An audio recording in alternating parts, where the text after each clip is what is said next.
शुरू करते हैं आज सॉलिड स्टेट का लेक्चर नंबर 2। तो आज भी थोड़ी बहुत थ्योरी का पोर्शन है, उसको देखते हैं। तो चलिए शुरुआत करते हैं लेक्चर नंबर 2। लेक्चर नंबर 1 में हमने कुछ बेसिक सी चीजें आपको बताई थी, बहुत सी बेसिक सी चीजें हमने डिस्कस कर ली थी। तो आज हम बात करते हैं लेक्चर नंबर 2 में। देखो, ठोस सामान्यतः कितने प्रकार के होते हैं। एक तो अवस्था के अनुसार, हमने द्रव्य की अवस्था के अनुसार आपको बताया था कि वहां पर 3 प्रकार की अवस्थाएं होती है, ठोस, द्रव और गैस। अब प्रश्न उठता है कि जो ठोस है वो कितने प्रकार के होते हैं। तो बेटा, ठोस जो होते हैं वो 2 प्रकार के होते हैं। एक होता है क्रिस्टलीय ठोस और दूसरा होता है अक्रिस्टलीय ठोस। क्रिस्टलीय ठोस को इंग्लिश में बोलते हैं क्रिस्टलाइन सॉलिड, नाम ध्यान रखिएगा, क्रिस्टलाइन सॉलिड। और अक्रिस्टलीय ठोस को बोलते हैं एमोर्फस। एमोर्फस, ये पता होना चाहिए ना, पता होना चाहिए। Amorphous, amorphous. क्रिस्टलाइन ये होता है क्रिस्टलाइन, क्रिस्टलाइन, ठीक है। तो ये होता है क्रिस्टलाइन, ये होता है एमोर्फस। अब क्रिस्टलाइन और एमोर्फस में डिफरेंस क्या है, यानी कि क्रिस्टलीय और अक्रिस्टलीय ठोस में क्या है। दोनों ही ठोस है। पहली बात तो ये समानता है कि दोनों ही दिखेंगे। जब हम अपनी आंखों से देखेंगे तो अपने को दोनों ठोस दिखेंगे भैया, दोनों ठोस होंगे, क्रिस्टलीय और अक्रिस्टलीय। देखने में क्या होगा, दोनों ही ठोस दिखेंगे, लेकिन एक उसमें क्रिस्टलीय ठोस होगा और एक उसमें अक्रिस्टलीय ठोस होगा। तो कैसे पहचानेंगे कि यार क्रिस्टलीय ठोस है और कैसे पहचानेंगे अक्रिस्टलीय ठोस है। पहली बात, क्रिस्टलीय ठोस जो होते हैं उनका आकार जो होता है वो निश्चित होता है। क्रिस्टलीय ठोस जो होते हैं उनका आकार जो होता है निश्चित होता है। सुनते रहना, क्रिस्टलीय ठोस वो होते हैं जिनका आकार निश्चित होता है। नहीं दिख रहा है बेटा, भूल जाओ, मैं जो बोल रहा हूं वो सुनो। क्रिस्टलीय ठोस वो होते हैं जिनका आकार निश्चित होता है, पहली बात। और अक्रिस्टलीय ठोस वो होते हैं जिनका आकार निश्चित नहीं होता, ठीक है, जिनका आकार निश्चित नहीं होता। तो अगर आपसे पूछा जाए कि पहला डिफरेंस क्या है क्रिस्टलीय ठोस और अक्रिस्टलीय ठोस में, तो क्रिस्टलीय ठोस वो होते हैं जिनका आकार निश्चित होता है, अक्रिस्टलीय ठोस वो होते हैं जिनका आकार निश्चित नहीं होता। पहली बात दिमाग में बैठा लो, नंबर फर्स्ट। सेकेंड, दूसरी बात, क्रिस्टलीय और अक्रिस्टलीय ठोस में क्या अंतर होता है वो सोचो। क्रिस्टलीय ठोस में जो परमाणु होते हैं वो व्यवस्थित रूप में रहते हैं। ऐसी व्यवस्था कोई भी किसी भी प्रकार की, मतलब ये ऐसे लिखा हुआ है, कैसे भी व्यवस्था आप कर दो, लेकिन उसकी व्यवस्था बिल्कुल बढ़िया तरीके से होनी चाहिए, समान व्यवस्था होनी चाहिए। अगर व्यवस्थाएं समान रूप से हैं और वो व्यवस्था लंबी दूरी तक एक ही जैसी है, एक ही जैसी लंबी दूरी तक व्यवस्था है, मतलब यहां ऐसे रखा है तो ऐसी व्यवस्था बिल्कुल लंबी दूरी तक है। लंबी दूरी का मतलब ऊपर भी वैसे ही है, नीचे भी वैसे ही है। अगर व्यवस्था बिल्कुल समान है, व्यवस्था समान है, समान है और दीर्घ परास में है, दीर्घ परास, बात को समझना, दीर्घ परास में है, तो वो क्रिस्टलीय ठोस हो रहा है, वो क्रिस्टलीय ठोस है। अक्रिस्टलीय ठोस का मतलब क्या है, परास हो सकता है, कहीं पर हो सकता है, लेकिन आप ऐसे समझ सकते हो थोड़ी जगह पर तो परास ठीक ठाक होगा, फिर उल्टे सुलटे टाइप में हो जाएंगे, कोई इधर जुड़ा, कोई उधर जुड़ा, कोई ऐसे गया, कोई वैसे गया, उल्टा सुलटा होगा, मतलब कोई उसमें वो नहीं है, जहां मिल जाए वहां जुड़ जाएगा। ये अक्रिस्टलीय ठोस होते हैं। मतलब अक्रिस्टलीय ठोस में आप ये कह सकते हैं कि समान रूप से नहीं होते, समान नहीं होते, यानी कि समान व्यवस्था नहीं होती। आप ऐसे समझ सकते हो, समान व्यवस्था नहीं, समान व्यवस्था नहीं है।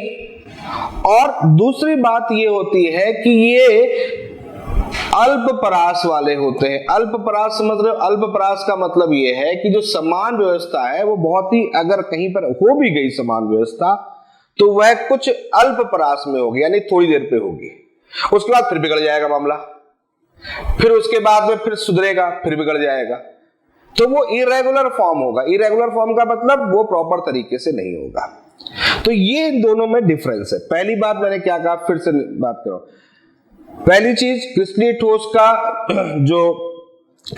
का जो आकार होता है वो बिल्कुल निश्चित होता है। अक्रिस्टलीय ठोस का आकार निश्चित नहीं होता। कारण मैंने बता दिया कि क्रिस्टलीय ठोस का आकार निश्चित क्यों होता है, क्योंकि वह क्या होते हैं, समान व्यवस्था में होते हैं और दीर्घ परास में होते हैं, यानी बहुत दूर तक वो फैलते चले जाते हैं।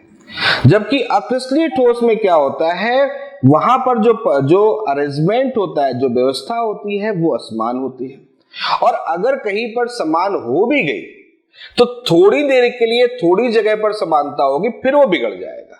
यानी कि वहां पर दीर्घ परास नहीं होता है, अल्प परास होता है। ये है दूसरी बात। समझ में आ गई बात? यहां तक समझ में आ गया? ठीक है। नेक्स्ट क्या है, नेक्स्ट भी देख लेते हैं। तीसरी बात है गलनांक। तीसरी बात हम यहां डिस्कस कर रहे हैं गलनांक। गलनांक में क्या होता है उसको समझ लें। इनका जो हमारे पास में क्रिस्टलीय ठोस है, यहां पर हम क्रिस्टलीय ठोस की बात कर रहे हैं, क्रिस्टलीय ठोस, इनका जो गलनांक होता है, वो गलनांक जो होगा वो हमारा निश्चित होता है, निश्चित होता है। ठीक है, कैसा होता है? निश्चित होता है, फिक्स्ड होता है। बढ़िया, निश्चित होता है, पहली चीज। अब देखो, ये सब कुछ किस पर निर्भर कर रहा है? ये सब कुछ निर्भर कर रहा है उसके अरेंजमेंट पर, कणों के अरेंजमेंट पर, कि कण किस प्रकार से रखे हुए हैं।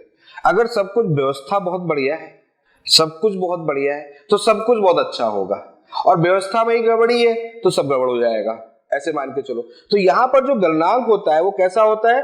निश्चित होता है, निश्चित होता है। अच्छा, निश्चित के साथ में क्या होता है, जैसे कि ऐसे समझ सकते हो, मैं यहां कहूं कि यहां अनिश्चित होता है, तो अनिश्चित कहना थोड़ा सा गलत हो जाएगा।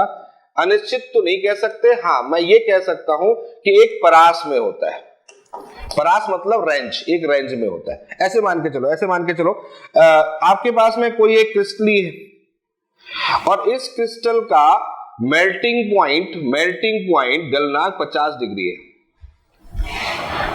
किसी का गलनांक 50 डिग्री है तो इसका मतलब, मेल्टिंग पॉइंट का मतलब क्या होता है? मेल्टिंग पॉइंट का मतलब वहां पर वो मेल्ट होना या पिघलना प्रारंभ हो जाएगा, पिघलेगा। समझ में आ गया? पिघलेगा वहां पे। तो आपके पास में मान लेते हैं कोई ठोस है जिसका मेल्टिंग पॉइंट 50 डिग्री है, तो आपने क्या किया? ताप देना स्टार्ट किया। पहले 10 डिग्री दिया, फिर 20 डिग्री दिया, फिर 30 डिग्री दिया, फिर 40 डिग्री दिया, फिर 45 डिग्री दिया। कुछ सेहत पे फर्क नहीं पड़ेगा, उसके कोई सेहत पे फर्क नहीं पड़ेगा, कहीं कोई दिक्कत नहीं, कोई सेहत पे फर्क नहीं पड़ेगा।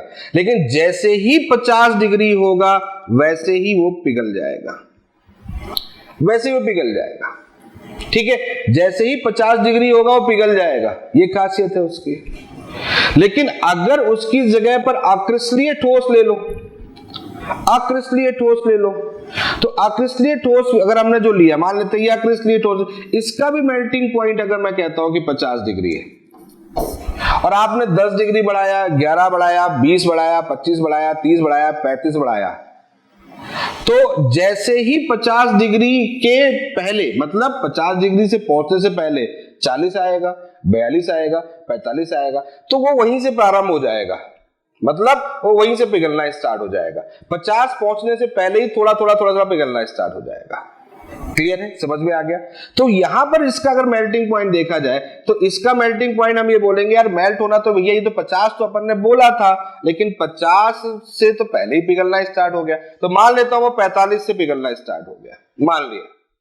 तो 45 से वो 50 क्रॉस भी करोगे तो भी पिघल ही रहा होगा भाई, 55 कर दोगे तो भी पिघल रहा होगा, 60 कर दोगे तो भी पिघल रहा होगा। इसका मतलब ये हो गया कि उस कंडीशन पर एक रेंज मिल जाएगी, एक रेंज मिलेगी कि इस रेंज पर इसका गलनांक होगा।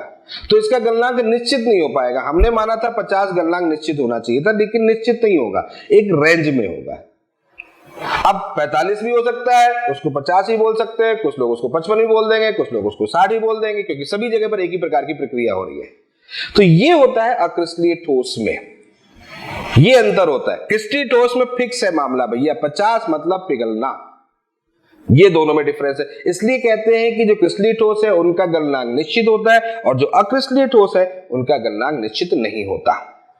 ये बात समझ में आ रही है? यहां तक आपको बात समझ में आ गई है? ये रही आपके पास में तीसरी चीज है। फिर से रिपीट कर रहा हूं। पहला, क्रिस्टलीय ठोस का आकार निश्चित, अक्रिस्टलीय ठोस का आकार अनिश्चित। दूसरी बात, क्रिस्टलीय ठोस में जो अरेंजमेंट है परमाणुओं का, कणों की जो व्यवस्था है वो निश्चित और दीर्घपरास। अक्रिस्टलीय ठोस में परमाणुओं के जो स्थिति है, अरेंजमेंट है, वो अनिश्चित है, सही नहीं है। क्लियर है? और अगर होगा भी तो किस में होगा? बहुत ही अल्प परास में होगा। तीसरा, गलनांक की बात करते हैं तो गलनांक क्या हो जाएगा? अगर हम गलनांक की बात करें तो इनका गलनांक क्या होता है? फिक्स होता है, निश्चित होता है, लेकिन इनका जो गलनांक होता है एक परास में होता है। यहां तक बात समझ में आ रही है? ठीक है, क्लियर। अब आगे बात करते हैं कुछ और मुद्दे पे बात करते हैं। अब देखो, क्रिस्टलीय ठोस आपके पास में है। अब क्रिस्टलीय ठोस को देखो, हमारे पास में क्रिस्टलीय ठोस है, हम यहां देख लेते हैं, आगे देख लेते हैं। हमारे पास में क्रिस्टलीय ठोस है, हमने इसको चाकू से दो भाग में काट लिया, चाकू से हमने दो भागों में काट लिया। तो आप जब काटोगे तो ना, जो इसको जो सतह होगी ना, बहुत ही साफ, बिल्कुल बढ़िया सतह से कटेगा। मतलब बिल्कुल साफ सुथरी सतह दिखेगी आपको यहाँ पर, बिल्कुल साफ सुथरी सतह। मतलब अगर ये कटेगा तो ये जो सतह यहाँ पर होगी वो बहुत साफ सुथरी होगी। ये क्रिस्टलीय ठोस की खासियत है। और अक्रिस्टलीय ठोस में क्या होता है? अगर अक्रिस्टलीय ठोस को काटोगे तो यहां पर खुरदुरापन आएगा। खुरदुरापन समझ रहे हो ना आप? ऐसे टाइप का, मतलब कुछ कटेगा, कुछ बड़ा, कुछ छोटा, ऐसे कट जाएगा, खुरदुरापन आएगा। ये भी इसमें एक खासियत होती है। अब ऐसा क्यों होता है? ऐसा क्यों होता है? तो देखो, इसमें क्या है, यहां पर जो परमाणुओं का जो स्थिति है, अरेंजमेंट है, वो कैसा है? प्रॉपर है, सही तरीके से, एक जैसी स्थिति है, एक जैसी व्यवस्था है।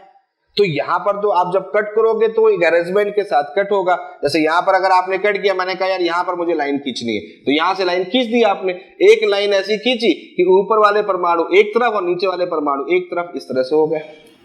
अब यहां लाइन खींचो तो कहां खींचोगे? यहां जहां खींचोगे तो कोई ना कोई परमाणु बीच में आएगा, ऐसे समझ सकते हो आप। तो कोई भी कहीं भी देखोगे परमाणु बीच में आएगा, और परमाणु ऐसे तो होता नहीं परमाणु कट जाए, तो क्या होगा? वो कुछ ऐसा यूं यूं यूं यूं इस टाइप का दिखेगा नहीं आपको, वो दिखेगा नहीं आंखों से, लेकिन आंखों से दिखेगा नहीं, लेकिन आप महसूस कर सकते हो कि कुछ इस टाइप का खुरदुरापन आएगा।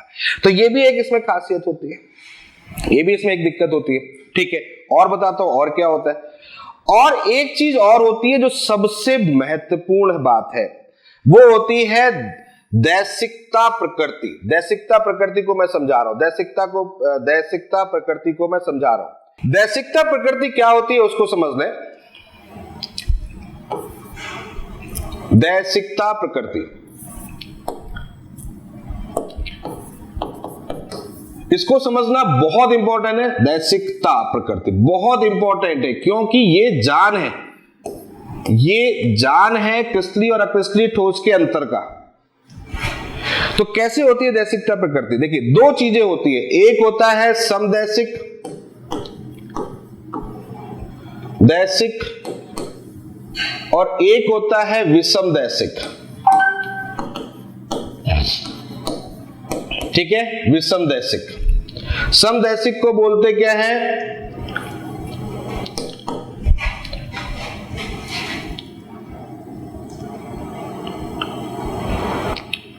विषमदैसिक, समदैसिक। ठीक है, हाँ क्लियर। हिंदी थोड़ा देख रहा था, सही लिखी मैंने, नहीं लिखी? चलो भाई आगे चलो, आगे चलो, आगे चलो। हाँ, समदैसिक और विषमदैसिक, क्लियर है? समदैसिक को बोलते हैं आइसोटोपिक, बहुत गौर सुनना। और विषमदैसिक को बोलते हैं एन आइसोटोपिक।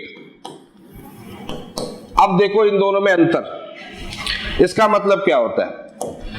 समदैसिक का मतलब होता है समान दिशा में, या किसी भी बात कर लेते हैं, इसको मैं ऐसे बोल देता हूं, सभी दिशा में, ऐसे बोल देता हूं, सभी दिशा में गुण समान, इसको बोलते हैं समदैसिक। सभी दिशा में गुण समदैसिक, समदैसिक, दैसिक मतलब दिशा, समदैसिक यानी कि सभी दिशा में गुण समान। विषमदैसिक, विषमदैसिक सभी दिशा में गुण असमान, गुण असमान। ये देखो, और अब आपको मैं बता रहा हूं कि ये जो गुण होता है, ये जो चीज होती है, ये अक्रिस्टलीय के लिए होती है, अक्रिस्टलीय। और ये जो होता है, ये होता है क्रिस्टलीय के लिए। मतलब आप ऐसे समझ लो, थोड़ा सा आपको अटपटा लगेगा। क्यों अटपटा? इसलिए लगेगा कि यार हम कह रहे थे प्रॉपर अरेंज है, सभी कुछ बहुत बढ़िया स्थिति में है, सब कुछ बहुत बढ़िया, गलनांक भी बहुत बढ़िया, काटने पीटने में भी क्रिस्टली का कोई जोड़ नहीं है, सब कुछ बहुत बढ़िया था। तो उसकी सभी दिशा में गुण समान होने चाहिए, सभी दिशा में गुण समान होना चाहिए, क्योंकि कोई बहुत अच्छा है तो बहुत अच्छा ही होना चाहिए ना। तो क्रिस्टलीय ठोस बहुत अच्छा है, यानी कि सब कुछ बहुत बढ़िया है, प्रॉपर अरेंज है, तो सभी दिशा में गुण समान होने चाहिए। लेकिन यहां पर कहानी बदल गई है। क्या बदल गई है? कि सभी दिशा में गुण असमान होते हैं, विषम दैशिक होते हैं। कौन? क्रिस्टलीय। और सभी दिशा में गुण समान होते हैं। कौन होते हैं? अक्रिस्टलीय। मतलब अक्रिस्टलीय ठोस है, किसी भी दिशा में गुण समान मिलेंगे। यहां पर गुण की बात चल रही है, भौतिक गुण की बात चल रही है, भौतिक गुण, भौतिक गुण की बात चल रही है, रासायनिक गुण की बात नहीं चली, भौतिक गुण की बात चली। तो भौतिक गुण यहां पर सभी दिशा में समान रहते हैं और यहां पर सभी दिशा में असमान रहते हैं। ये है पंगा, और ये दिमाग में बिल्कुल आपको रखना है। अब क्वेश्चन उठता है, ऐसा कैसे, ऐसा कैसे कि ये एक समान और एक असमान? चलो मैं आपको एक संरचना बना के दिखा रहा हूं। सबसे पहले मैं आपको संरचना बना रहा हूं क्रिस्टलीय ठोस के लिए, क्रिस्टलीय ठोस के लिए। देखो संरचना, क्रिस्टलीय ठोस की संरचना जो होती है प्रॉपर अरेंज होती है, मैंने आपको बताया था प्रॉपर तरीके से अरेंज होती है। तो मान लेता हूं क्रिस्टलीय ठोस मैंने दो कणों से मिलकर बना रहा हूं, ए और बी, दो कण है, कोई दो कण है, आयन भी बोल सकते हो, इनसे मिलकर बना रहा हूं। और ये कैसे अरेंज हो रहा है? देखो, ए प्लस बी माइनस, ए प्लस बी माइनस। अरेंज देखो, अरेंजमेंट ऐसे ही होता है, बहुत बढ़िया अरेंजमेंट है, बहुत सुंदर सा अरेंजमेंट है। यहाँ पर देखो, बिल्कुल देखते देखो खुश हो जाओगे कि हाँ कितना बढ़िया अरेंजमेंट है, देखो कितना सुंदर लग रहा है। ये देखो, ये देखो, ये अरेंजमेंट बढ़िया अरेंजमेंट है। हम एटम के रूप में ले लें तो एटम के रूप में ऐसे हो जाएगा, यूं कुछ इस प्रकार का अरेंजमेंट होगा। ये देखो बेटा, ये अरेंजमेंट है यहाँ पे, ठीक है, ऐसा अरेंजमेंट है। क्लियर? इसको हम ऐसे भी बना सकते हैं, यूं करके, ऐसे बुक में, आपकी बुक में यूं करके भी बना हुआ है। तो यूं करके मतलब दो परमाणु है, ऐसे समझ लो आप इसको, ठीक है, इस टाइप से बना हुआ है, ये टाइप का बना हुआ है। यहां पर आपके पास में फिर ये छोटा, फिर ये बड़ा, फिर ये छोटा, फिर ये बड़ा, फिर ये छोटा, ये ठीक। अब यहां पर ये तो क्रिस्टलीय, अक्रिस्टलीय की बात करते हैं। अक्रिस्टलीय में क्या होगा? अक्रिस्टलीय में सबसे बड़ी घटना तो यही है कि अरेंजमेंट प्रॉपर होता ही नहीं है, अरेंजमेंट प्रॉपर होता ही नहीं है। तो अरेंजमेंट प्रॉपर नहीं होता है तो इस तरह से कुछ ऐसे मान लो, कुछ भी मान लो, हम यहां मान लें, यहां मान लें, इधर मान लें, ऐसे मान लें, यूं मान लें, यूं मान लें, कहीं भी मान लें, ऐसे लगा होता है, ठीक है, इस टाइप का है। तो अब एक काम करते हैं, हम दो दिशाएं ढूंढते हैं, कोई भी दो दिशाएं ढूंढ लो और उन दो दिशाओं में स्थितियां देखो कैसी स्थितियां हैं। एक दिशा मैंने ये ले ली, एक दिशा मैंने ये ले ली और एक दिशा मैंने ऐसे ले ली, ये दो दिशाएं ले ली, ठीक है, ये दो दिशाएं ले ली। यहां पर भी दो दिशाएं ले ली, एक ऐसी ले ली, एक ऐसी ले ली, दो दिशाएं ले ली मैंने यहां पर भी। अब एक चीज समझो आप, यहां पर इस दिशा का अरेंजमेंट देखो आप कैसा है, ए बी ए बी, ये अरेंजमेंट है, ए बी। यहां पर वही काम यहां कर लो, ये दिशा देख लो, यहां पर देखो, गोला छोटा, गोला छोटा, गोला छोटा, ये अरेंजमेंट है। और इस दिशा का अरेंजमेंट देखो, इस दिशा का अरेंजमेंट देखो, तो गोला गोला गोला, छोटा छोटा छोटा ऊपर, गोला गोला गोला नीचे, यानी कि यहां पर अरेंजमेंट देखो, यहां पर देखो, तो आपको क्या अरेंजमेंट दिख रहा है? बी बी बी एक साथ दिख रहे हैं। तो यहां का arrangement A B A B A B A B के साथ चल रहा है और यहां का अरेंजमेंट बी बी बी के साथ चल रहा है। कोई दूसरा और अरेंजमेंट ले लो, ए ए ए के साथ चल रहा है। तो आप देखो तीन दिशाएं हमने ली और तीनों दिशाओं में जो परमाणु रखे हुए हैं, जो कण रखे हैं, उनकी व्यवस्था ही अलग अलग है। तो यहां व्यवस्था अलग है, यहां व्यवस्था अलग है, यहां व्यवस्था अलग है। बेटा तीनों जगह व्यवस्था अलग है ना, और जब तीनों जगह से व्यवस्था अलग है यानी कि दिशा में परिवर्तन करने पर व्यवस्था ही बदल जाती है, तो इसका मतलब यह है कि उसका गुण भी बदल जाएगा, गुण बदल जाएगा, गुण बदल जाएगा। बात समझ में आ गई? व्यवस्था अलग अलग हो जाती है हर दिशा में, तो व्यवस्था अलग अलग हो जाती है हर दिशा में, इसलिए गुण भी बदल जाएगा। इसीलिए इसको बोलते हैं, इसके लोग बोलते हैं विषमदैशिक। विषमदैशिक यानी कि अलग अलग दिशा में गुण का परिवर्तन होना, यह होता है विषमदैशिक। यहां तक समझ में आ गया। अब इसी चीज को यहां ले आओ, तो यहां पर अरेंजमेंट तो प्रॉपर होता ही नहीं है ना, अरेंजमेंट तो कुछ प्रॉपर है ही नहीं। तो अरेंजमेंट प्रॉपर नहीं है तो दिशाएं देखिए, देखो यहां पर देखो 3 परमाणु ऐसे दिख रहे हैं, यहां देखो यहां 3 परमाणु ऐसे दिख रहे हैं, मतलब हर दिशा में जब मामला ही गड़बड़ है तो किसी भी दिशा में चले जाओ तो वहां पर एक ही जैसा लगेगा, एक ही जैसी स्थिति लगेगी क्योंकि यहां पर प्रॉपर चैनल के थ्रू प्रॉपर तरीके से अरेंज है। यहां पर सब बिगड़ा है मामला, जब बिगड़ा है तो किसी भी दिशा में देखो, कोई भी दिशा में चले जाओ तो जिस दिशा में देखो तो वहां पर ऐसा लगे यार एक ही प्रकार की तो व्यवस्था है ये। और ऐसी अगर स्थिति होती है, अगर एक ही प्रकार की व्यवस्था होती है तो उस कंडीशन पे हर जगह जो गुण होगा वो समान गुण हमको दिख जाएगा, समान गुण हमको दिख जाएगा। इसीलिए हम इसको बोलते हैं, क्या बोलते हैं? समदैशिक। ये है मामला इस बात का। अब समझ में आ गई बात, क्लियर हो गया? तो बहुत इंपॉर्टेंट चीज है, इस बात को दिमाग में रखना है, किधर मामला सही है और किधर मामला गंभीर है। क्रिस्टलीय में दिशा परिवर्तन, गुण परिवर्तन, अक्रिस्टलीय में क्या होगा? दिशा परिवर्तन, गुण समान। समझ में आ रही बात? क्लियर है? तो ये चीज आपको यहां पर सीखनी थी, इसको आप दिमाग में बिल्कुल बैठा लीजिए, बहुत इंपॉर्टेंट चीज है जो मैंने आपको बोली है। ठीक है, ये बात मैंने आपको बोली है, यही चीज यहां पर है। और कौन कौन से गुण है? देखो गुण कौन से? यांत्रिक क्षमता, गुण कौन कौन से हैं? देखो वैसे पूछेगा नहीं लेकिन एक दो गुण दिमाग में रखना। यांत्रिक क्षमता फिजिक्स के, अपवर्तनांक ये तो आप जानते हो, अपवर्तनांक ये फिजिक्स का है, और विद्युत चालन ये 3 है। तो अगर आपको दिमाग में रखना तो 1 या 2 गुण दिमाग में रखना, 3 है याद रखना, नहीं तो कोई दिक्कत नहीं है। वैसे पूछता नहीं है कि कौन से गुण है, ये पूछता है कि विषमदैशिक क्या होता है और समदैशिक क्या होता है। ये बात सबको समझ में आ गई यहां तक? क्लियर है बेटा? ये समझ में आ गया आपको? क्लियर है? समझ में आ गया इतना? तो कुल मिलाकर कहने का मतलब यह है कि इतनी बातें आपको दिमाग में रखनी है। तो एक पड़ाव हमने और पूरा कर लिया। यहां पर हमने एक बात को बताया कि क्रिस्टलीय ठोस और अक्रिस्टलीय ठोस क्या आता है। हाँ, एक बात मैं बताना भूल गया, उदाहरण कौन से होते हैं? उदाहरण देखो, एक क्रिस्टलीय ठोस और अक्रिस्टलीय ठोस के उदाहरण देख लो। तो उदाहरण देखो, कोई भी जो भी धातु हमारे पास में, कोई भी धातु है वो सारे क्रिस्टलीय ठोस है। और प्रथम समूह के तत्व के हैलाइड या यौगिक जो भी होते हैं वो भी कैसे होते हैं? क्रिस्टलीय ठोस होते हैं। NaCl, KCl, CgM chloride. Diamond जो होता है वो क्रिस्टलीय ठोस होता है। क्वार्ट्ज जो होता है क्रिस्टलीय ठोस होता है। सुगर, चीनी जो होती है वो क्रिस्टलीय ठोस होती है। ठीक है, अक्रिस्टलीय ठोस कौन सी होती है? अक्रिस्टलीय ठोस प्लास्टिक अक्रिस्टलीय ठोस है।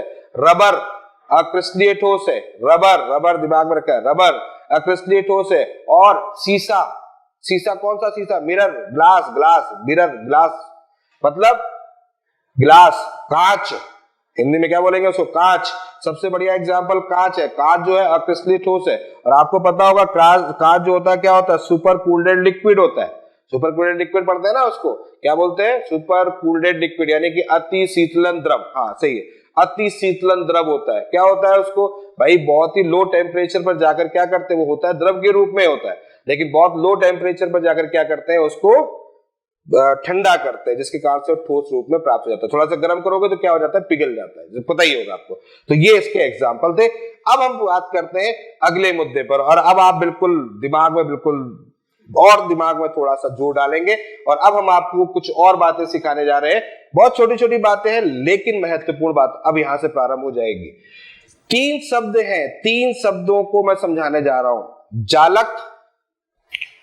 जालक बिंदु और एक कोष्ठिका।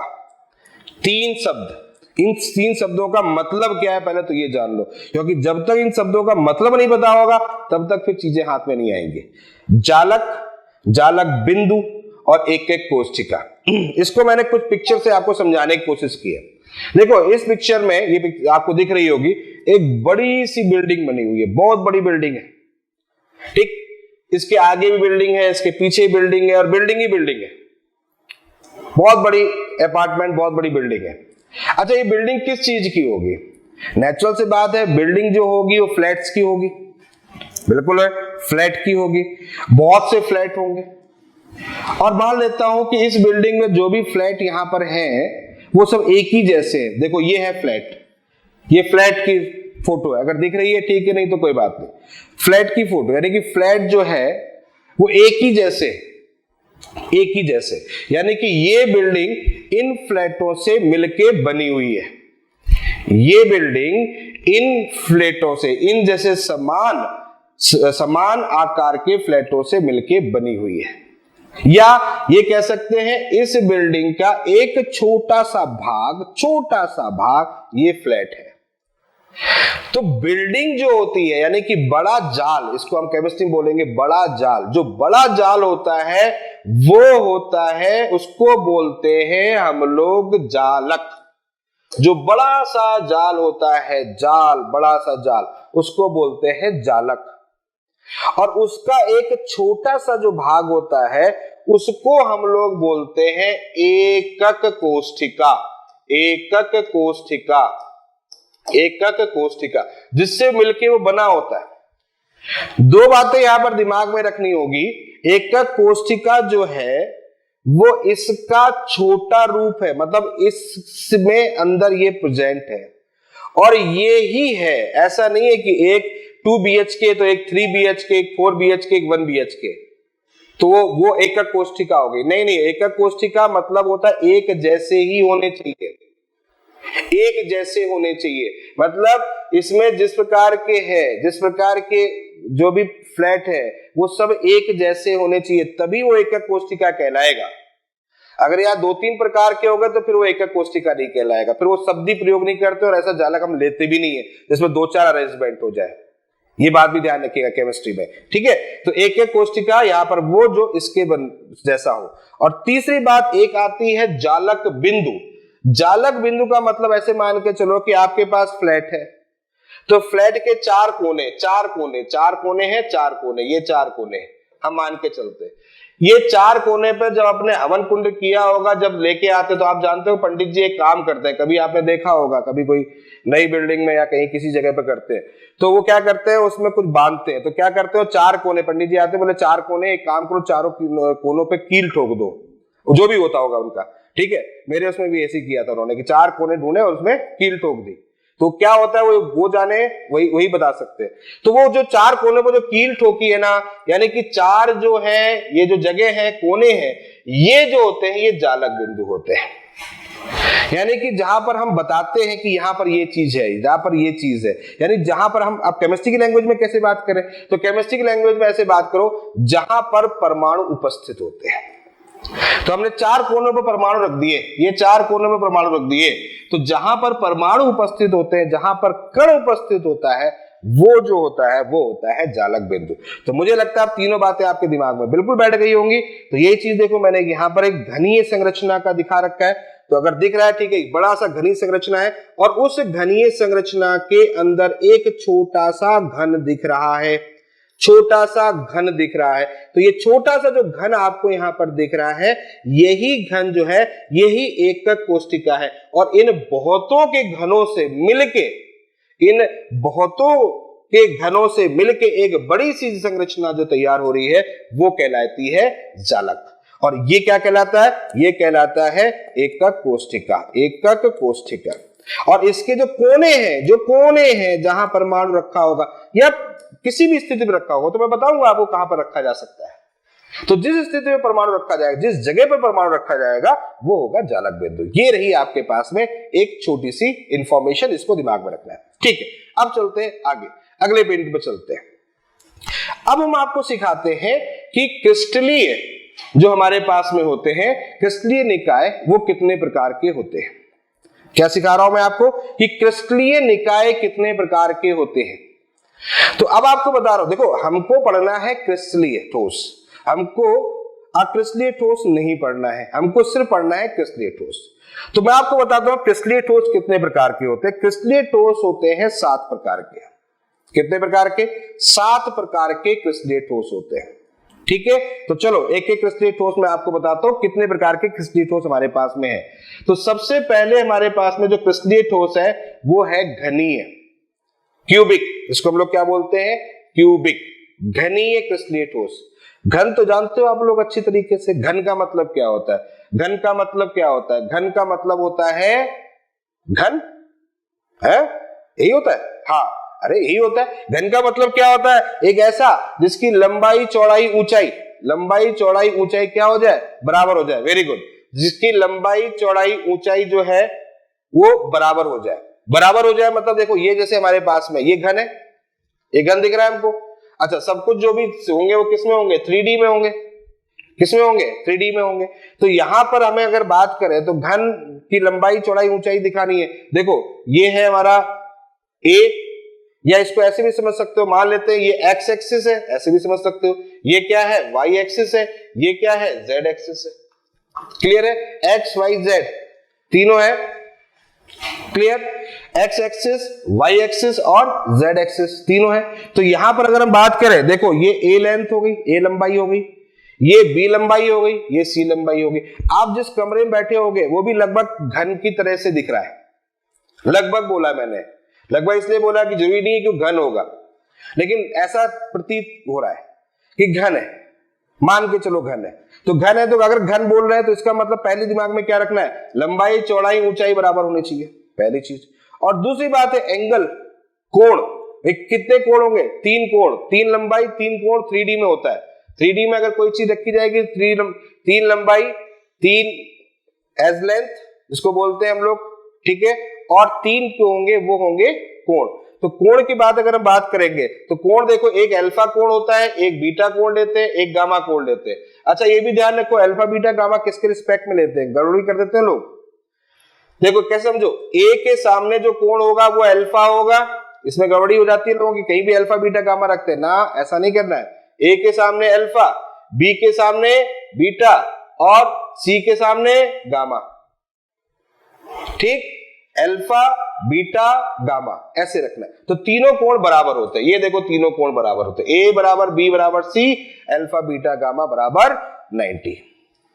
ये क्या है? अभी इसके बारे में बात नहीं कर रहा हूं मैं, अभी इसके बारे में कोई बात नहीं कर रहा हूं, अभी थोड़ा दिमाग, इसको बाद में समझाऊंगा। पहले ये समझो, A equal to B equal to C, alpha beta gamma बराबर 90। याद हो जाएगा? याद हो जाएगा? A equal to B equal to C, alpha beta gamma बराबर 90। चलो नेक्स्ट, नंबर सेकंड, ध्यान रखिए। दूसरा होता है, नंबर सेकंड होता है ऑर्थोरोम्बिक। ऑर्थोरोम्बिक नाम ये ध्यान रखने पड़ेंगे आपको, मैं इसमें कुछ नहीं कर सकता। विषम लंबाक्ष, विषम लंबाक्ष, ऑर्थोरोम्बिक विषम लंबाक्ष। देखो इसमें क्या कंडीशन है, ये देखो यहां पर भी उसी तरीके से, देखो ये ए, ये है बी, ये है सी। कौन सा? ये है सी। ठीक है, ए बी सी। यहां क्या होता है?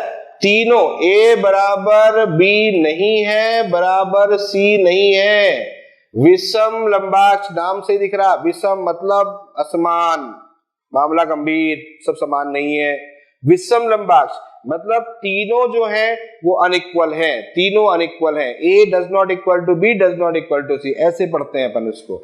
एंगल लेकिन 90 होता है, एंगल सभी का 90 होता है, सब बराबर होते हैं और 90 होता है। ठीक है, एंगल समझ में आ गया? एक ये एंगल हो जाएगा, समझ में आ रहा होगा, एक ये एंगल हो जाएगा और एक ये वाला एंगल हो जाएगा। क्लियर हो रहा है? पॉइंट समझ में आ रहा है? तो ए बी सी ये एंगल आपको दिख जाएंगे, ए बी और सी, ये कंडीशन आपके सामने है। ठीक है, तो ये अभी मैं नहीं बता रहा हूं आपको, अभी इसको थोड़ी देर के लिए इसको हटा देंगे, एक साथ बताऊंगा मैं उसको। नेक्स्ट, थर्ड होता है द्विसमलंबाक्ष। वैसे तो मुझे लगता है कि इंग्लिश में याद करो, बहुत बढ़िया लगेगा आपको, क्योंकि हिंदी में याद करना बड़ा कॉम्प्लिकेटेड है, तो इंग्लिश में याद करो, टेट्रागोनल। टेट्रागोनल, तो तीसरा है टेट्रागोनल। तीसरे वाले में भी वही कंडीशन है, देखो ये हो गया आपके पास में ए ये क्या हो गया, ये हो गया आपका बी, और ये जो ऊपर जा रहा है ये हो गया आपका सी। ये तीनों हो गए ए बी सी। ठीक है, सबसे पहली बात है ए और बी बराबर होगा, सी बराबर नहीं होगा।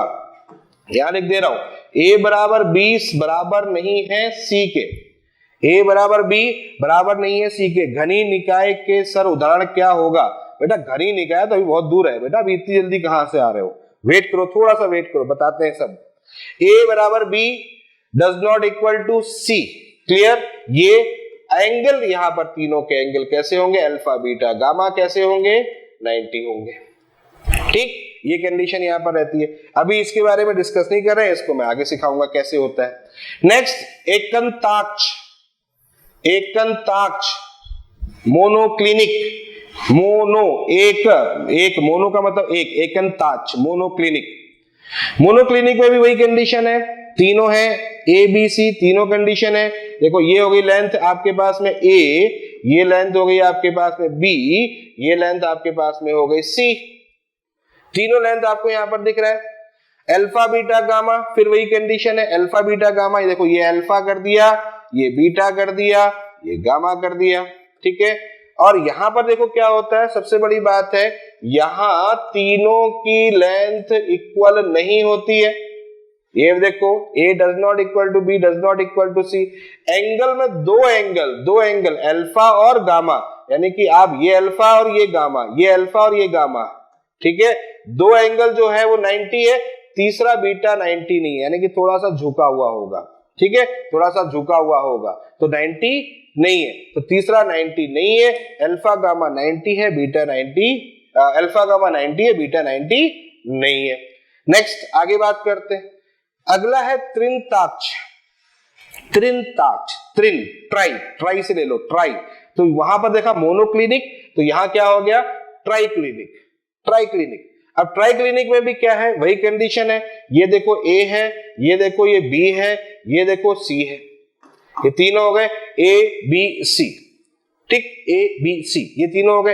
एंगल देख लो, एंगल देख लो, ये अल्फा हो गया, ये बीटा हो गया, ये गामा हो गया, ये तीनों एंगल हो गए। तो यहां पर अगर देखो तो यहां पर A does not equal to B does not equal to C, तीनों की भैया जो लेंथ है सब अनइक्वल, और अल्फा बराबर नहीं है बीटा के, बराबर नहीं है गामा के, बराबर नहीं है 90। अल्फा बीटा गामा जो है वो बराबर नहीं है, और साथ में 90 भी नहीं है। ये आपके पास में हो गया त्रिंताक्ष। त्रिंताक्ष के बाद षटकोणीय हेक्सागोनल, इसको तो हम लोग बहुत अच्छे से जानते हैं, हेक्सागोनल जानते ही हैं। ठीक है, हेक्सागोनल, तो ये हेक्सागोनल है, देखो दिख रहा है आपको, ये हेक्सागोनल दिख रहा है, क्लियर। ये हेक्सागोनल ऐसे हो गया, ये हेक्सागोनल है। हेक्सागोनल में भी इसी तरीके से लेंथ है, तो यहां पर एबीसी क्या होगा, तो ये लेंथ, जैसे ये लेंथ को अपन ने ए बोल दिया, ये वाली को बी बोल दिया, और ये जो ऊपर है इसकी जो हाइट हो गई उसको अपन ने सी बोल दिया। तो ए बी सी ये आ गया आपके पास में। तो ए और बी बराबर होंगे, ए और बी बराबर होंगे, ए और बी बराबर होंगे, ये और ये बराबर हो गया, लेकिन हाइट जो है यानी कि जो उसकी ऊंचाई है वो सी से अलग होगी, यानी सी होगी अलग होगी। तो A does not, A equal to B does not equal to C हो गया। और एंगल की बात करें तो अल्फा बीटा कैसा हो गया, अल्फा बीटा हो गया 90, यानी कि यहां पर जो अल्फा लगा हुआ, यहां जो बीटा लगा हुआ, ये अल्फा ये बीटा, ये कैसा होगा 90 होगा। और ये कैसा होगा, ये वाला बाहर वाला अगर देखो ये होगा 120, होता ही है। हेक्सागोनल स्ट्रक्चर तो अपन बचपन में काफी बार देख चुके हैं, आपको भी इमेजिन कर पा रहे होगे कि हेक्सागोनल स्ट्रक्चर क्या होता है। तो अल्फा हो गया, बीटा हो गया तो यहाँ अल्फा, यहाँ बीटा, और यहाँ क्या हो गया गामा। तो गामा कितना हो गया यहाँ पर, ये 120 होगा, यानी कि 90 यहाँ भी नहीं है। और हेक्सागोनल के बाद अगले पॉइंट में बात करते हैं, वो होता है त्रिसमन्ताक्ष। त्रिसमन्ताक्ष, इसको इंग्लिश में याद करो सबसे अच्छा है, रोम्बोहेड्रल।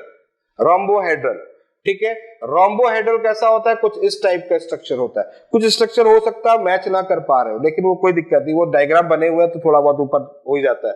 आप केवल उसके मतलब को समझो। ये लेंथ कितनी है, ए है, ये लेंथ ए है, ये लेंथ कितनी है, बी है, ये लेंथ कितनी है, ये सी है। ये देखो ए बी सी, ये हो गया। और एंगल, ये एंगल अल्फा हो गया, ये एंगल कौन सा हो गया, बीटा हो गया, ये एंगल कौन सा हो गया, गामा हो गया। तो यहां अगर बात करें तो तीनों की जो लंबाई होती है वो इक्वल होती है, A equal to B equal to C. और सबसे बड़ी बात है कि अल्फा बीटा गामा जो होता है वो इक्वल होते हैं, बट क्या होते हैं 90 नहीं होते। तो ये रहा आपके पास में सातवां कौन सा है, rhombohedral.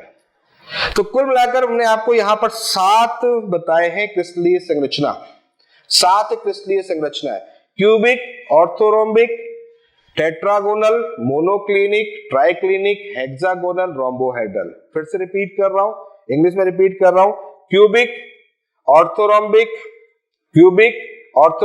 Tetragonal, monoclinic, triclinic, hexagonal and rhombohedral. ये 7 होते हैं जो 7 क्रिस्टलीय संरचनाएं हमको मिलती है। जैसे 7 अजूबे होते हैं उसी तरह से 7 क्रिस्टलीय संरचनाएं भी होती है। तो कोई आपसे पूछे कितनी प्रकार की क्रिस्टलीय संरचनाएं, तो आप कहोगे 7 प्रकार की क्रिस्टलीय संरचनाएं होती है।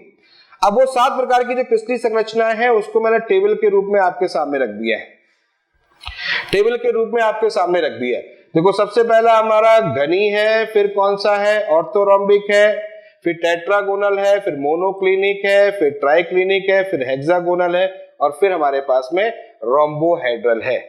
क्लियर है, ये कंडीशन हमारे पास में। मैं यहां पर थोड़ा सा इंग्लिश में भी लिख देता हूं, क्यूबिक है तो क्यूबिक सी से लिख देता हूं, सी, एक मिनट, क्यूबिक है तो मैं इसको लिख देता हूं, हाँ, क्यूबिक का सी, क्यूबिक लिख दिया मैंने, सी, ऑर्थोरोम्बिक ओ से समझ जाओगे, टेट्रागोनल से T, tetragonal, monoclinic M, triclinic T, rhombohedral R, ठीक है, हेक्सागोनल, हाँ, हेक्सागोनल और फिर रोम्बोहेड्रल। तो यहां पर अपन ने क्या ले लिया, हेक्सागोनल, और यहां ले लिया रोम्बोहेड्रल। ये COTMTHR,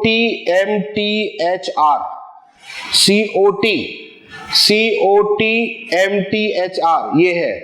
इसको हम ऐसे पढ़ सकते हैं, इसको हम ऐसे भी पढ़ सकते हैं, जुगाड़ विद्या लगा सकते हैं, बहुत सी जुगाड़े लगा सकते हैं, लेकिन मुझे जो अच्छा लगा मैं लगा दे रहा हूं। यहां लिख दे रहा हूं,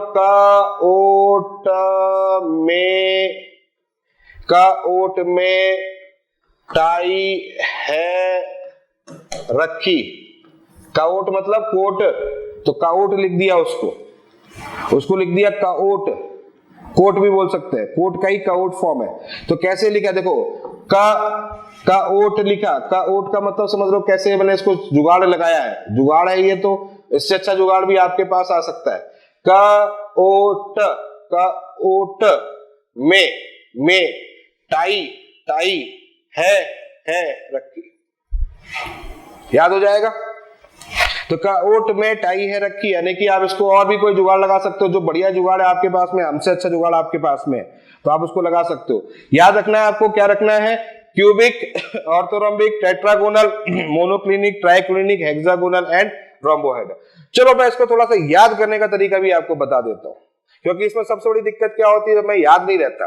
हालांकि जरूरत नहीं है, ज्यादा जरूरत नहीं है, लेकिन जो किस्मत ही खराब है तुम क्या कर सकते हो सकता कुछ नहीं आ जाए।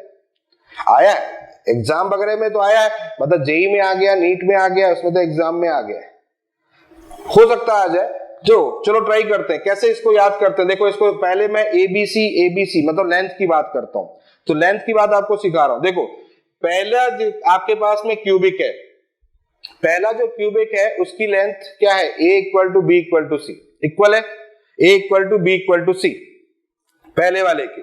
तो पहले वाले की और लास्ट वाला कौन सा, लास्ट वाला है रोम्बोहेड्रल। पहला वाला और लास्ट वाला रोम्बोहेड्रल, इन दोनों का एक ही जैसा मामला है। मतलब क्या मामला है, क्यूबिक का तो हमको पता ही है, ये तो हम जानते ही है भैया, जो क्यूबिक है उसकी लेंथ कैसी होगी, जो क्यूबिक है उसकी तीनों की जो लेंथ होगी वो एक जैसी होगी, ये हमको पता ही है।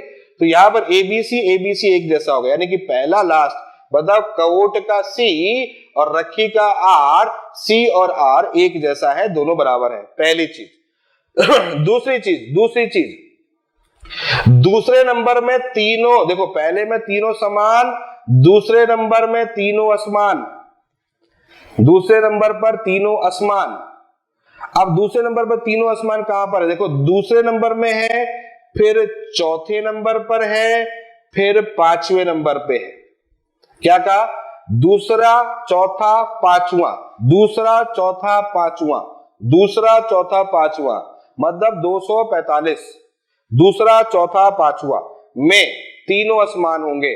तो दूसरा कौन सा हो गया? ऑर्थोरोम्बिक। दूसरा, चौथा कौन सा हो गया? 1 2 3 4 मोनोक्लिनिक, और पांचवा कौन सा हो गया? ट्राइक्लिनिक। मोनोक्लिनिक, ट्राइक्लिनिक, ठीक है। क्लिनिक, क्लिनिक वर्ड जहां पर आ रहा है, इसका मतलब क्लिनिक जो वर्ड यहां पर जो यूज हो रहा है, उस क्लिनिक वर्ड में क्या कंडीशन है वही मैं आपको बता रहा हूं। क्लिनिक का मतलब क्या हो गया? क्लिनिक, समझ गए? दिमाग में दो ही क्लिनिक, कौन सा? ट्राइक्लिनिक और मोनोक्लिनिक। ट्राइक्लिनिक और मोनोक्लिनिक दोनों में अनइक्वल करना है, लेंथ अनइक्वल करनी है। देखो यहाँ पर, तो यहाँ पर देखो अनइक्वल कर ली, यहाँ अनइक्वल, यहाँ अनइक्वल, ये देखो अनइक्वल है, ये देखो अनइक्वल है। तो दूसरे चौथे पांचवे में अनइक्वल हो गया। ये रहा आपका दूसरा मामला। अब आते हैं तीसरा मामला। तीसरे नंबर पे नीचे आ जाओ। तीसरे में देखो दो समान एक असमान, और हेक्सागोनल में दो समान एक असमान, हेक्सागोनल में भी दो समान। जो बचे देखो तीन ही कंडीशन है, तीनों लंबाई बराबर, तीनों लंबाई अलग अलग, दो लंबाई समान, तीसरी अलग, ये तीन ही कंडीशन तो है। तो तीनों लंबाई समान, पहला लास्ट, ठीक है। उसके बाद में तीनों असमान, दूसरा चौथा पांचवा, 2 4 5, 2 4 5, यानी कि दूसरा चौथा पांचवा में क्या है? तीनों असमान। और फिर बचा क्या? एक कंडीशन, दो समान एक असमान, तो बचा क्या? 3 और 6। हेक्सागोनल आपको दिमाग में अच्छी तरह बैठा होता है। हेक्सागोनल हम जानते ही हैं कि दो समान एक असमान, तो हेक्सागोनल का किससे कर दो आप? चौथे नंबर से। चौथा नंबर कौन सा हो गया?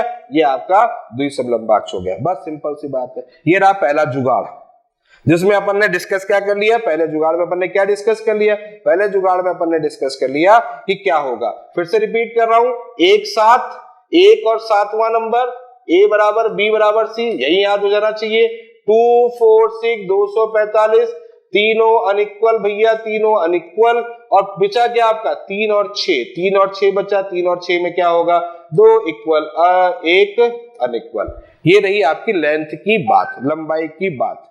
पहली मामला तो यहां खत्म हो गया। अब आते हैं नेक्स्ट, एंगल की बात करते हैं। एंगल में क्या होता है? तीन एंगल होता है, alpha beta gamma, alpha beta gamma और 90। यही तो होते हैं, तीन ही चीजें दिमाग में रखनी है, अल्फा बीटा गामा एंगल और 90, यही तो रखना है। अब देखो alpha beta gamma 90, alpha beta gamma बराबर 90 बराबर है, यानी अल्फा बराबर बीटा बराबर गामा बराबर 90। ये है, अगर ये है तो ये होता है पहले दूसरे तीसरे में। कहां होता है? फिर से रिपीट कर रहा हूं, पहला दूसरा तीसरा, फर्स्ट सेकंड थर्ड। कौन? का ओट, का ओट भैया, जो हमारा कोट है ना, कोट, कोट का ओट, उसमें ये तीनों में कंडीशन समान होगी। क्या होगा? अल्फा बीटा गामा बराबर और 90। देखो यहां दिख रहा है, ये देखो अल्फा बीटा गामा 90 है, दिख रहा है? अगर नहीं दिख रहा है तो आप समझो यहां पर मैंने क्या बोला, 1 2 3, 1 2 3, ये 3 ले लिए मैंने, मतलब कोट। कौन? कोट, कोट, कोट में क्या होगा? सॉरी, अल्फा बराबर बीटा बराबर गामा बराबर 90। लो खत्म हो गया। कोट में अल्फा बीटा गामा तीनों 90 है, तीनों 90 है। कोट का ओट का मतलब क्यूबिक, ऑर्थोरोम्बिक और टेट्रागोनल, ये तीन तो निपट गए। अब बचे तीन। अब तीन में देखो, अब तीन में देखो, ये तीन ऊपर पहला दूसरा तीसरा निपट गया। अब तीन में देखो क्या कंडीशन है? एकंताक्ष मोनोक्लिनिक, सॉरी चार बचे, सॉरी चार बचे। मोनोक्लिनिक में दो एंगल सेम है और तीसरा एंगल अलग है। अल्फा गामा 90 है, बीटा 120 है, ठीक। एकंताक्ष और एकंताक्ष और हेक्सागोनल को देखो, हेक्सागोनल, एकंताक्ष और हेक्सागोनल, फिर से रिपीट कर रहा हूं, एकंताक्ष और हेक्सागोनल। हेक्सागोनल क्या होता है? हेक्सागोनल में दो एंगल 90 और तीसरा 120 होता है। Alpha beta 90, gamma 120। क्लियर? किस नंबर पर है वो है 6 नंबर पर। तो यहां का चौथा, ऊपर कौन सा है? तीन तो निपट गए, तो बचा चौथा। तो चौथा छठवें में क्या डिफरेंस है? चौथे और छठवें में क्या डिफरेंस है? चौथे में भी दो एंगल बराबर है और तीसरा 90 नहीं है, और छठवें में भी दो एंगल बराबर है और तीसरा 90 नहीं है। मतलब हेक्सागोनल और मोनोक्लिनिक के जो एंगल है वो लगभग एक जैसे है, लेकिन अंतर है। अंतर क्या है? हेक्सागोनल में क्या होता है? अल्फा बीटा 90 होता है, गामा 120 होता है। रिपीट कर रहा हूं, अल्फा बीटा 90 होता है, गामा 120 होता है। लेकिन जब हम बात करते हैं किसमें, एकंताक्ष में, मोनोक्लिनिक में, अल्फा गामा, बीटा की जगह गामा, ये नहीं जो मन में आप अल्फा बीटा गामा किसी को कर लो, तो वो ध्यान रखना पड़ेगा। अल्फा गामा जो होता है वो 90 होता है और बीटा 90 नहीं होता, ये बोलना है। वहां गामा 120 होता है हेक्सागोनल में, यहाँ क्या बोलना है कि बीटा 90 नहीं होता। समझ गए बात को, इस बात को ध्यान रखना है। तो ये किसका होगा, एकंताक्ष और षटकोणीय। अब लास्ट बचा है आपका कौन सा, त्रिंताक्ष और कौन सा लास्ट में कौन सा है, रोम्बोहेड्रल। इन दोनों में क्या होता है, इन दोनों में दो चीजों में सिमिलरिटी है और दो चीजों में अलग अलग है। पहला त्रिंताक्ष, त्रिंताक्ष एक ऐसा है जिसमें कोई भी एंगल बराबर नहीं है और ऊपर से 90 भी नहीं है। फिर से रिपीट कर रहा हूं, त्रिंताक्ष तीनों एंगल बराबर नहीं है, 90 नहीं है। फिर से रिपीट कर रहा हूं, त्रिंताक्ष तीनों एंगल बराबर नहीं है और 90 नहीं है। इस बात को ध्यान रखना है, यानी कि अल्फा बीटा गामा बराबर नहीं है और 90 नहीं है, ये त्रिंताक्ष की देन है। और लास्ट वाले में क्या है, लास्ट सबसे रखी वाला, ये वाला क्या है, इसका क्या है, इसका तो एक तो मैंने बता ही दिया, लेंथ इक्वल होती है A=B=C, क्यूबिक की तरह। और लास्ट ये है कि अल्फा बराबर बीटा होगा, बराबर गामा होगा, लेकिन भाई साहब 90 नहीं होगा। एक नई कहानी, अल्फा बीटा गामा बराबर होगा लेकिन 90 नहीं होगा। इस बात को ध्यान रखना, अल्फा बीटा गामा बराबर है बट 90 नहीं है। तो 2-4 बार प्रैक्टिस करोगे तो आपको पूरी कहानी समझ में आ जाएगी, पूरा एंगल समझ में आ जाएगा। तो ये डिस्कस मैंने किया 7 क्रिस्टलीय संरचनाएं और 7 क्रिस्टलीय संरचनाओं की लंबाई, चौड़ाई, ऊंचाई और तीनों कोण। ठीक है, क्लियर है? तो आज की क्लास को अपन यहीं पे रोक, ठीक है? तो चलो आज के लिए ओके, गुड बाय।